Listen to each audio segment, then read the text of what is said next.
Hi, my name is Taylor Polly, and this is Exam 2, Part 2 for Stats 210, Section 220. And the other day, I was actually watching the news, and I saw this study that was being conducted about U.S. athletes and dietary supplements, and how many, like the percentage of athletes that take dietary supplements as a part of their regular training routine. And so the population for this survey would be all U.S. athletes. And in this case, it would definitely be professional athletes, like those who are in play a professional sport or have been to the Olympics and consider being an athlete their actual job. The sample of people that were in the survey that were interviewed was 500. The statistic that was found was actually really surprising. It was 65% of all athletes that use the dietary supplement.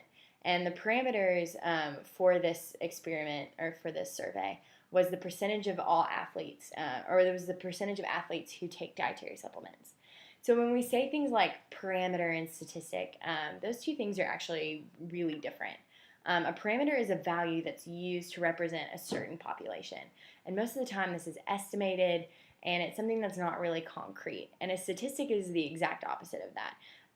A statistic is a quantity that's calculated from a sample of data. So it's something that's very concrete and something that's almost tangible. And it is like when we say 80% of people plan on doing this, or 45% of people plan on voting for this candidate in the next election.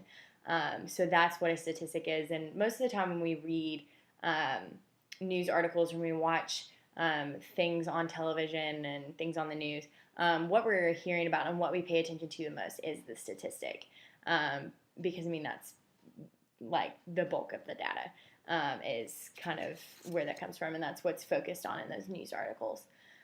So speaking of news articles, a while ago Newsweek conducted this study about Kentucky parents who were asked if they wanted their K through second grade child taught by a male or female. And for this study, the margin of error was 3.4%. And to kind of make this a little bit easier, I just went ahead and rounded it to 4. So the upper and lower confidence interval, the lower part of it was 11%, and the upper level was 19%. And this was just found by taking the 15% and adding and subtracting the margin of error. So it was really easy to find. So that's the upper and lower interval. And when we say stuff like we're 90% confident, it means that that's the true percentage of all Kentucky parents who want their K through second grade child taught by a male. So in this survey, that's what a 90% confidence means. And if we were to increase our level of confidence, but everything else would stay the same, the confidence interval would get smaller. And if we were to decrease the sample size and everything else would stay the same, the confidence interval would actually increase.